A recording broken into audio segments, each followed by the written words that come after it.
Preste atención a estas dos personas en esta grabación de CCTV.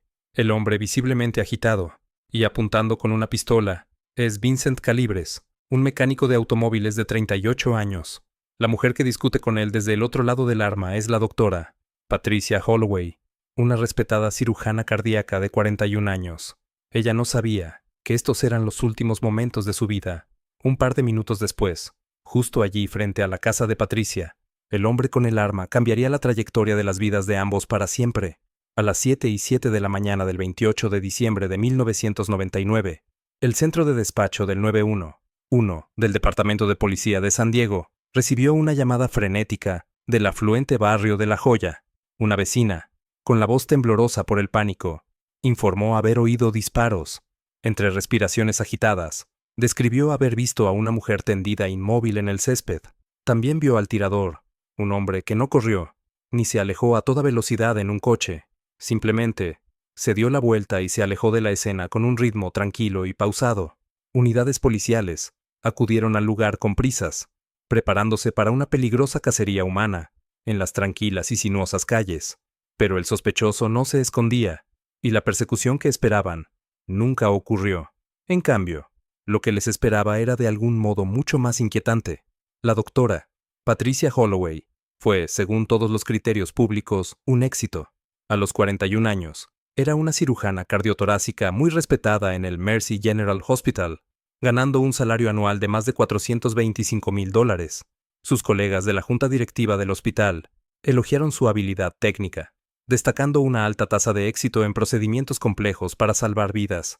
Se había ganado una reputación impecable, gracias a una prestigiosa educación en la Facultad de Medicina de Johns Hopkins y a un origen arraigado en una familia de clase media alta de Scottsdale, Arizona. Su vida fuera del hospital reflejó este éxito.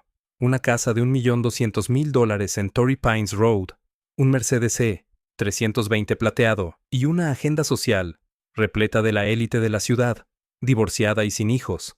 Su vida era su carrera. Sin embargo, debajo de la superficie pulida, había un defecto profesional bien documentado.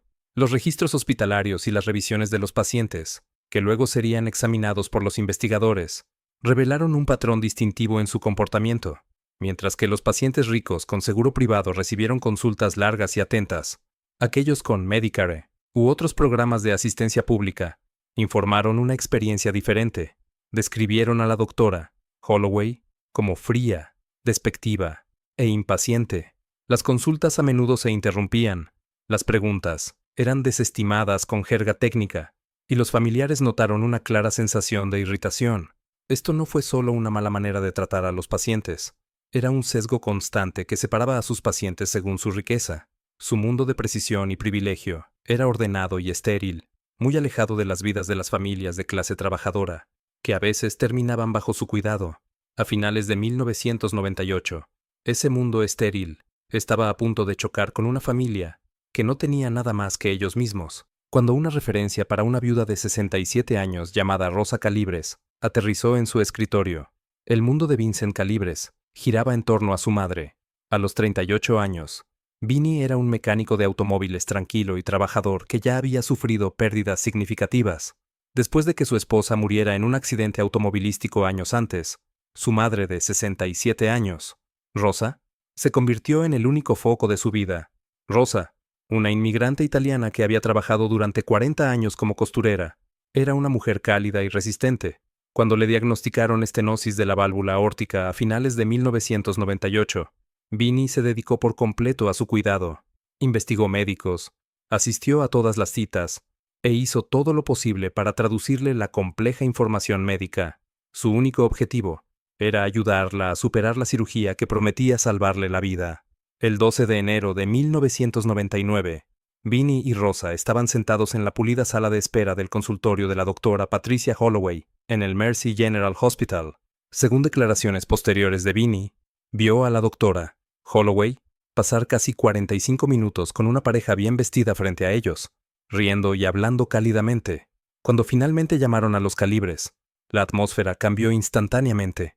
La consulta duró solo 11 minutos. La doctora Holloway apenas hizo contacto visual con Rosa y dirigió sus explicaciones altamente técnicas a Vinnie. Cuando Rosa intentó hacer una pregunta en su inglés deficiente, La cirujana pareció visiblemente irritada. Las preguntas de Vinnie sobre los riesgos recibieron una respuesta cortante y despectiva. Es rutina. Antes de que pudieran procesar lo que estaba sucediendo, la reunión terminó y una enfermera les estaba entregando formularios de consentimiento. Vinnie salió de esa oficina con una creciente sensación de malestar. Había presenciado una clara diferencia en el nivel de atención, una diferencia que parecía basarse en su apariencia y su plan de seguro. Acudió a un médico que veía a su madre no como una persona, sino como un procedimiento de baja prioridad, pero con la cirugía programada y pocas opciones disponibles. Dejó de lado sus dudas y puso su fe en el sistema. Fue una decisión que lo perseguiría por el resto de su vida. En la mañana del 15 de marzo de 1999, Rosa Calibres fue ingresada al Mercy General Hospital a las 6:30 de la mañana. Vinnie se quedó con ella hasta que la llevaron a preoperatorio, asegurándole que todo estaría bien. Mientras tanto, la doctora Holloway llegó al hospital casi 1 hora y media después, 30 minutos tarde. Los registros hospitalarios indicaron posteriormente que había asistido a una gala benéfica la noche anterior. La cirugía comenzó a las 8:15 de la mañana. Durante la primera hora, el procedimiento pareció ser de rutina. Luego, a las 9:52 de la mañana, se produjo el primer error crítico. Según la investigación de mala praxis posterior, la doctora Holloway calculó incorrectamente el tamaño de la válvula protésica. En lugar de volver a medir, forzó la válvula de gran tamaño a colocarse en su posición. Poco después, mientras suturaba, su instrumento cortó la arteria coronaria izquierda. Un error grave pero reparable, si se hubiera detectado a tiempo. No lo fue. A las 10:34 de la mañana, sonaron las alarmas en el quirófano. Mientras la presión arterial de Rosa se desplomaba, el equipo quirúrgico descubrió una hemorragia interna masiva causada por 2 errores no tratados. A pesar de los frenéticos intentos por reparar el daño, ya era demasiado tarde. A las 11:03, Rosa Calibres fue declarada muerta en la mesa de operaciones. 30 minutos después, la doctora Holloway entró en la sala de espera familiar, donde Vinnie estaba sentado solo. La conversación, como Vinnie contaría más tarde a los investigadores, duró menos de 2 minutos. La cirujana fue clínica y no mostró ninguna emoción. Ella afirmó que el corazón de su madre no pudo soportar el procedimiento y que estas cosas pasan. No ofreció ninguna disculpa, ningún detalle y ningún consuelo. Luego se dio la vuelta y se alejó, dejando a Vinnie solo en la silenciosa sala de espera para procesar el hecho de que su madre se había ido. En las semanas posteriores a la muerte de su madre, Vincent Calibres estaba consumido por el dolor. Su pequeño apartamento en Chula Vista se convirtió en un monumento silencioso a la única familia que le quedaba. El aislamiento se rompió cuando llegó una factura del Mercy General Hospital por $87,600. El seguro limitado de su madre cubría menos de la mitad. Ante la fría exigencia de pago por el procedimiento que la mató, el dolor de Vinnie comenzó a endurecerse y convertirse en sospecha. Llamó al consultorio de la doctora Holloway 26 veces durante las siguientes semanas, solicitando los registros médicos de su madre y una oportunidad de entender qué salió mal. Sus llamadas nunca fueron devueltas. Frustrado y bloqueado, Vinnie utilizó el poco dinero que tenía para contratar a David Morse, un abogado especializado en negligencia médica. Morse solicitó inmediatamente al hospital el expediente completo y sin editar, incluido el informe operatorio detallado de la cirugía de Rosa. Luego envió el expediente completo al Dr. Raymond Pfizer, un cirujano cardíaco independiente con reputación de brindar evaluaciones directas e imparciales. Durante semanas, Vinnie esperó, esperando una respuesta que confirmara sus temores o le permitiera finalmente dejarlo ir. La respuesta llegó el 14 de mayo de 1999 en forma del informe oficial del Dr. Fisher. Los resultados no fueron ambiguos, sino condenatorios. El Dr. Fisher afirmó en términos claros e inequívocos que el informe operatorio mostraba indicios claros de error quirúrgico. Concluyó que el tamaño de la válvula no era el adecuado, la lesión de la arteria coronaria sugería una falta de atención adecuada y que la muerte de Rosa Calibres se podría haber evitado. Para Vinnie, este informe lo era todo.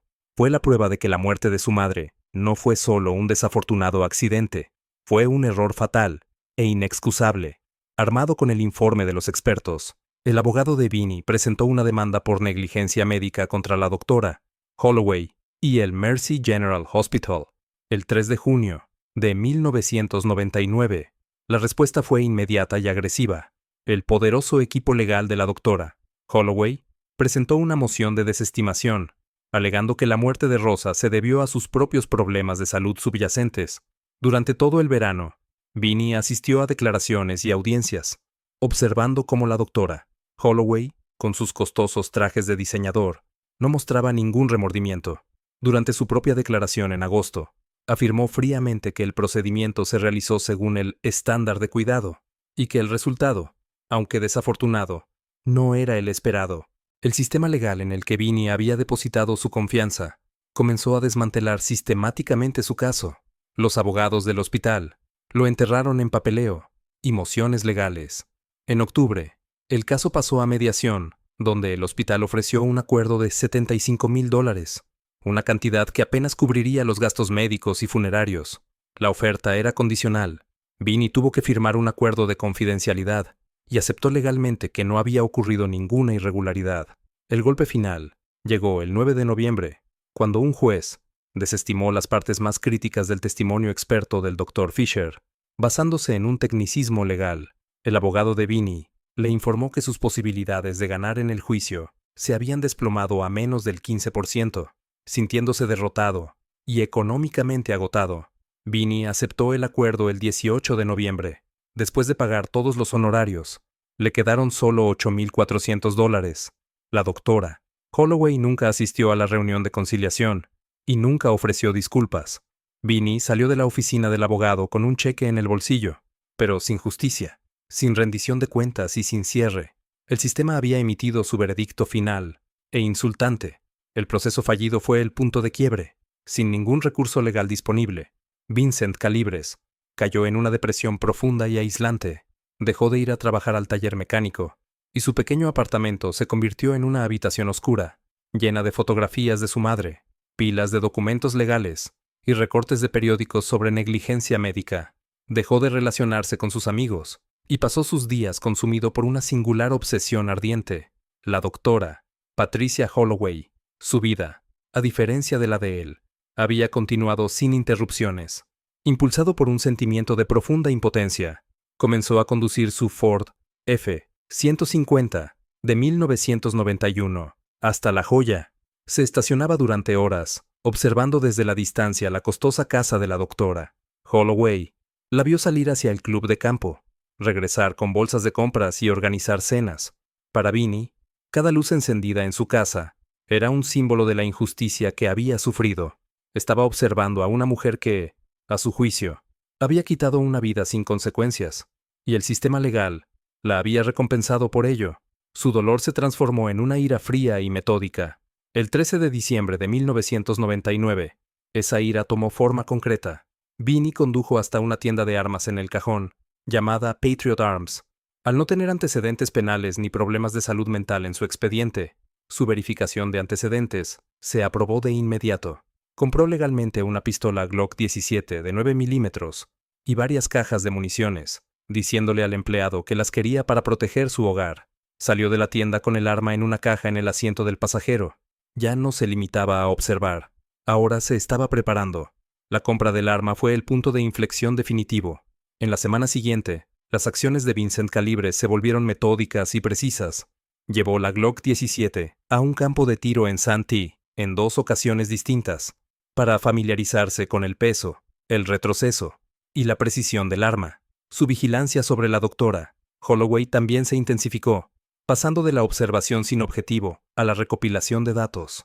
Documentó su rutina diaria en un pequeño cuaderno, anotando que ella salía a correr a las 6:45 de la mañana, todos los martes y jueves, que su ama de llaves venía los lunes y viernes, y que ella usualmente regresaba a casa del hospital a las 7:30 de la noche. El 27 de diciembre de 1999, su plan ya estaba plenamente formado. Esa noche, se sentó a la mesa de su cocina y escribió 2 cartas. La primera fue un relato detallado de 14 páginas sobre la muerte de su madre, el juicio fallido y la indiferencia sistémica que lo había llevado a ese punto. Se dirigió simplemente a quien encuentre esto. La segunda carta fue más corta, escrita a la única persona que creía que entendería. Era una nota para su madre, que planeaba dejar en su tumba. En ella, escribió: «Mamá, lo siento, pero no puedo dejar que se salga con la suya con lo que te hizo. No le importó que murieras. No le importabas en absoluto. Tengo que arreglar esto». Colocó las cartas sobre su mesa, con sus preparativos ya completos. Tenía el arma. Conocía la rutina de su objetivo. Y había escrito su explicación final. Solo faltaba elegir el día. La mañana del martes 28 de diciembre de 1999, Vincent Calibres estacionó su camioneta a 3 cuadras de la casa de la doctora Holloway y caminó el resto en la tranquilidad del amanecer, la Glock 17 escondida en su chaqueta. Esperó. A las 7:02 de la mañana, tal como predijo su cuaderno, la doctora Holloway salió de su casa vestida con ropa deportiva. Vinnie salió de detrás de un seto para confrontarla. Según las declaraciones de los testigos y la propia confesión de Vinnie, Holloway se molestó al principio, al no reconocerlo. Cuando se identificó como el hijo de Rosa Calibres, su enojo se convirtió en desdén, diciéndole que el asunto estaba zanjado. Ese frío desdén fue el detonante final, cuando la doctora Holloway le dio la espalda para comenzar a correr, un último acto de indiferencia. Vinnie sacó la pistola. Por primera vez, vio el arma, y su irritación dio paso al terror. Las imágenes de la cámara de seguridad de los vecinos capturaron los 2 minutos siguientes. La doctora Holloway retrocedió, con las manos en alto, suplicando por su vida. Testigos informaron más tarde haberla oído ofrecerle dinero, un último error de cálculo fatal para el hombre al que se enfrentaba. Para Vinnie, no se trataba de dinero, se trataba de una vida que había sido devaluada. A las 7:06 de la mañana, Vincent Calibres disparó 3 tiros. 2 impactaron a la doctora Holloway en el pecho y un tercero en el abdomen. Se desplomó en el jardín delantero de su casa. Por un momento, Vinnie se quedó de pie junto a su cuerpo, con una expresión que un testigo describió más tarde como simplemente vacía, mientras un vecino del otro lado de la calle gritaba en una llamada al 911. Se dio la vuelta y caminó. No corrió.